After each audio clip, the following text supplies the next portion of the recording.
अरे दोस्तों, कैसे हैं आप सभी। आशा करती हूँ आप सभी बहुत अच्छे हैं और अपना ख्याल रख रहे हैं। राधा रानी अपने कृपा आप सब पर बनाए रखे। दोस्तों, आज हम लोग बात करने वाले हैं 11 सितंबर के। 11 सितंबर को पंचमी तिथि है श्राद्ध पक्ष की।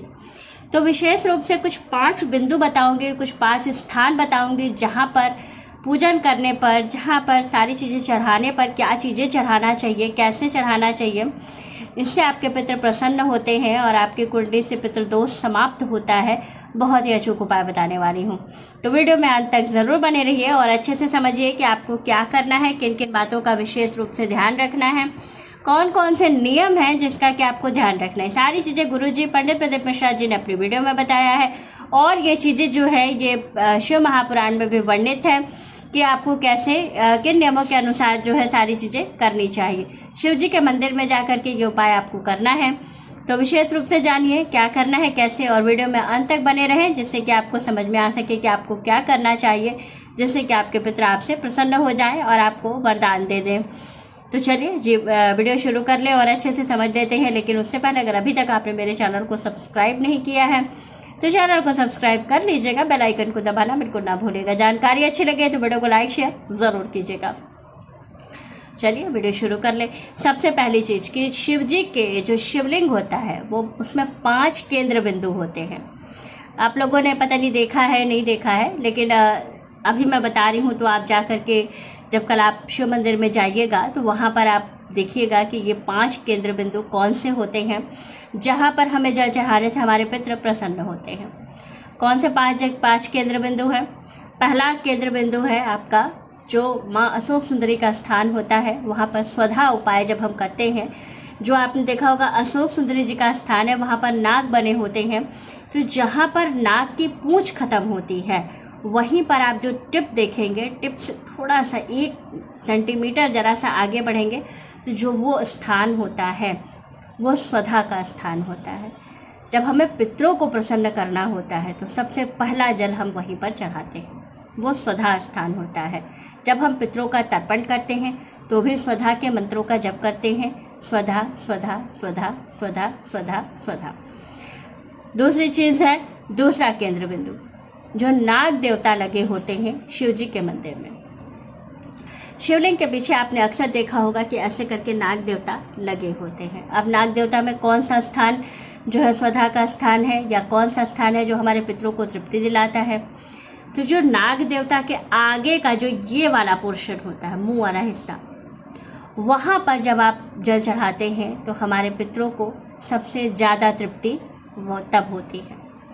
तीसरा स्थान स्वयं बाबा महादेव के शिवलिंग पर जब हम जल चढ़ाते हैं स्वधा का मंत्र जप करते हुए तो बहुत जल्दी पितृ जो है प्रसन्न होते हैं। चौथा स्थान है माँ पार्वती का स्थान, जो कि शिवलिंग में जहाँ अर्घा का जो ये आगे वाला पोर्शन होता है ठीक इसके पीछे, मतलब एकदम सीधे में बिल्कुल पीछे का जो हिस्सा होता है वो स्थान जो है माँ पार्वती के उसका स्थान होता है, जहाँ पर हम अगर जल चढ़ाते हैं और पितरों का ध्यान करते हैं तो बहुत जल्दी पितृ प्रसन्न होते हैं। 5वां स्थान जो आखिरी स्थान होता है पितरों को प्रसन्न करने का, जहाँ पर आपका अर्घा लगा हुआ होता है, जहाँ से नीचे का जो सर्कल होता है, जहाँ अर्घा शुरू हो रहा है, वहाँ का जो नीचे का जो फर्श पे टच होता है वो स्थान जो है सबसे पवित्र और पुनीत स्थान माना जाता है। जब हम वहाँ पर सबसे पहला जल चढ़ाते हैं तो हमारे पितृ बहुत जल्दी प्रसन्न होते हैं। ये शिव महापुराण में लिखा है, ये मैं नहीं बता रही आपको। तो ये शिव महापुराण की वर्णन है जो मैं आपको बता रही हूँ, बहुत ही कारगर। अब विशेष रूप से बात करते हैं उपायों की कि क्या क्या उपाय हमें कहाँ कहाँ पर कब कब करना चाहिए। पहला स्थान जो होता है हमारा स्वधा जी का, वहाँ पर हमें सबसे पहले आप समझ लीजिए धूप और जल का उपाय। जब हम जल चढ़ाते हैं तो पितरों का तर्पण हो जाता है। जब धूप जलाते हैं तो उन्हें एक संतुष्टि मिलती है, एक तृप्ति मिलती है, जो कि हमारे लिए बहुत बहुत ज़्यादा कारगर होती है।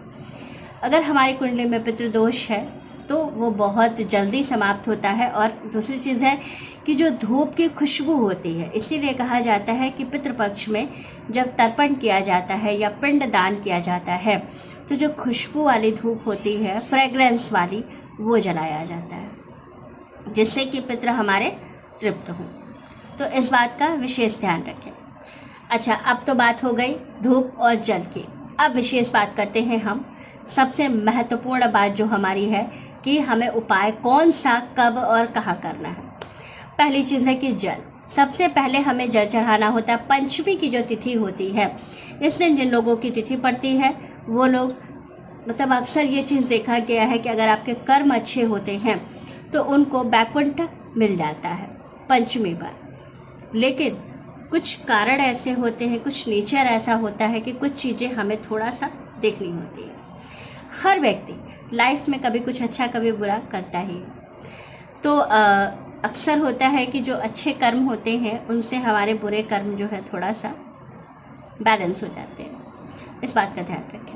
विशेष रूप से आपको क्या करना है, पहले जल का उपाय। सबसे पहले आपको जल जो चढ़ाना है वो स्वधा जी के स्थान पर चढ़ाना है। दूसरा जल जो नाग देवता का स्थान है वहाँ चढ़ाना है। तीसरा जल जो है आपको शिव जी पे चढ़ाना है। चौथा जल स्वधा जी के ठीक सामने पीछे वाले स्थान पर आपको चढ़ाना है। और पांचवा जो जल है वो आपको चढ़ाना है जहाँ पर आपका अर्घा शुरू हो रहा है, वहाँ पर जो पवित्र और पुनीत जो आपकी धरती है वहाँ पर आपको जल चढ़ाना है। जल इस हिसाब से लीजिएगा कि एक ही लोटे में सब जगह जल आप चढ़ा सकें। विशेष रूप से ये करने के बाद अब आपको क्या करना है, अब आपको करना है दूर्वा बेलपत्र का उपाय। दूर्वा आपको चढ़ानी है गणेश जी के स्थान। ये जो तर्पण वाला उपाय था, ये जल वाला, ये जल सिर्फ इतनी जगह पर चढ़ाना है। बाकी चीज़ें कहाँ कहाँ कैसे कैसे चढ़ानी है वो बता रही हूँ। दूर्वा जो है, दूर्वा में सफ़ेद चंदन लगा के गणेश जी के स्थान पे आपको चढ़ाना है। दीपक एक दीपक आपको आटे का बनाना है और दूसरा दीपक जो बनाइएगा वो जो है मिट्टी का दीपक आपको बनाना है। इसमें पितृपक्ष में धातु का दीपक नहीं जलाया जाता है, तो इस बात का ध्यान रखिएगा कि धातु का दीपक आपको नहीं जलाना है, ध्यान रखिएगा इस बात का। तो मिट्टी का दीपक। तो पहले दूर्वा आपको चढ़ानी है कहाँ पर, गणेश जी के स्थान। बेलपत्र पर खूब अच्छे से सफ़ेद चंदन लगाइएगा, शिव जी पर चढ़ाइएगा, उस पर एक दाना चावल रख करके। बहुत जल्दी पितृ प्रसन्न होते हैं और बहुत जल्दी लक्ष्मी की प्राप्ति भी होती है, तो ज़रूर ध्यान रखिएगा। दूसरी चीज़ है सिक्का। एक सिक्का लेना है, एक चावल का दाना लेना है। एक चावल का दाना और एक सिक्का लेकर के जो स्वधा वाला स्थान है वहाँ पर आपको रख देना है। पहले सिक्का हाथ पर लीजिएगा, उसके ऊपर आप क्या करिएगा, एक दाना चावल और सिक्के को ऐसे उलट के रखिएगा कि चावल नीचे और सिक्का उसके ऊपर हो जाए। पितृ बहुत जल्दी प्रसन्न होंगे, बहुत जल्दी आपको लाभ भी होगा, ज़रूर कीजिएगा। इसके साथ ही आपको क्या करना है, सिक्का और चावल का उपाय करने के बाद इस दिन सफ़ेद मीठे का भोग, जब हम पितरों को प्रसन्न करते हैं तो सफ़ेद फूल विशेष रूप से चढ़ाया जाता है और सफ़ेद मीठे का भोग लगाया जाता है, जो कि बहुत कारगर होता है। ज़रूर लगाइएगा, बहुत लाभपूर्ण है। तो ये कार्य आपको ज़रूर करना है, इससे आपको 100% है कि इसका लाभ आपको ज़रूर मिलता है। तो ये वाला उपाय आप ज़रूर कीजिएगा। साथ ही जब पंचमी की तिथि होती है तो क्या चीज़ दान करना सर्वश्रेष्ठ होता है। तो जब पंचमी की तिथि हो तो इस दिन विशेष रूप से दिन को भी ध्यान रखा जाता है और साथ ही तिथि को भी ध्यान में रखा जाता है, क्योंकि गुरुवार का दिन है और साथ ही तिथि है आपकी पंचमी। तो आपको क्या करना है, चावल का दान जो कि सबसे ज़्यादा महत्वपूर्ण है, गेहूं के आटे का दान सबसे ज़्यादा महत्वपूर्ण है, चने की दाल का दान जरूर कीजिएगा, बहुत लाभ देगा आपको। साथ ही सफ़ेद मीठे का दान जरूर कीजिएगा, थोड़ा सा देशी घी का दान जरूर कीजिएगा, बहुत लाभपूर्ण है। बहुत जल्दी पितृ प्रसन्न होते हैं देशी घी के दान से, तो ज़रूर कीजिएगा। ये जो कुछ स्पेशल दान थे वो मैंने आपको बता दिया, बाकी आपकी जो भी इच्छा हो, जो भी यथाशक्ति हो वो आप कर सकते हैं। ऐसा कुछ कोई ऐसा नहीं है कि जो मैं बता रही हूँ बस उतना ही करना है, उसके आगे नहीं करना है। तो आप कुछ और भी जो आपकी इच्छा हो, जो यथाशक्ति हो, वो आप ज़रूर करें, को करने से आपको बहुत लाभ होता है। साथ ही एक खुशबू वाली धूप मंदिर में ज़रूर जलाइए शिव जी के, और कपूर की आरती ज़रूर कीजिएगा। कपूर की आरती करने से बहुत लाभ होता है। बहुत सारी नेगेटिविटी जो हमारे आसपास होती है वो समाप्त होती है। साथ ही जीवन में बहुत सारे जो हमारे कार्य होते हैं, रुके हुए कार्य होते हैं, वो बनने लगते हैं और हम जीवन में आगे बढ़ने लगते हैं।